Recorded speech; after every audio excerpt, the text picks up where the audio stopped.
Estelle Rochon, je suis AES, accompagnant éducatif et social, en CDI depuis 2018. J'ai fait un BEP service à la personne, un bac pro service à la personne, et ensuite j'ai commencé les remplacements à l'API en 2014.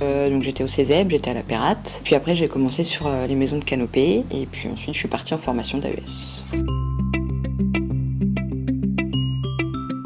J'ai toujours voulu être dans le service à la personne, accompagner les personnes. Après, j'avais pas forcément de profil de structure ou de personnes à accompagner, jusqu'à pour le coup découvrir les adultes avec TSA, où là c'était réellement une vocation de me dire c'est vraiment ce profil-là que je veux accompagner au quotidien.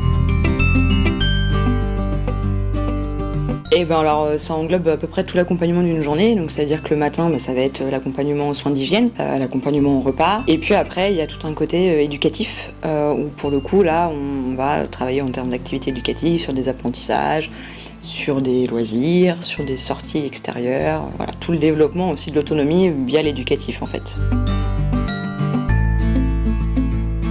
C'est un métier qui est chouette, pour le coup, qui est pour moi passionnant, dans le sens où déjà, comme je disais, on n'a pas de routine en fait. C'est un travail où on va pas être à faire les mêmes choses tous les jours. Ça varie beaucoup. C'est un contact avec l'autre qui est hyper enrichissant.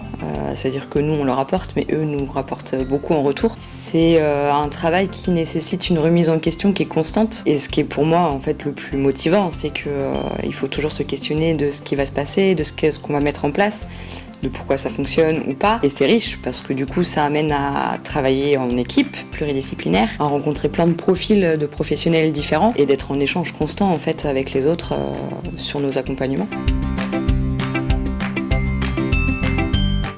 Très bien, enfin, c'est vraiment, je trouve qu'on est un établissement où on travaille réellement en équipe, donc je me disais, et c'est pas que l'équipe du terrain, enfin, on est vraiment en lien avec les paramèdes, donc ce qui va être l'éduc sportif, l'ergothérapeute, la kiné, enfin il y a vraiment un échange et donc des connaissances qu'on apprend aussi grâce à eux. Et puis au niveau de l'équipe de direction, de coordination, on travaille ensemble vraiment, enfin, c'est-à-dire qu'on a la chance d'avoir une équipe de direction et de coordination qui est à l'écoute de nos besoins, des besoins des habitants et qui fait aussi son maximum. On arrive vraiment à travailler ensemble et à faire de chouettes projets, quoi.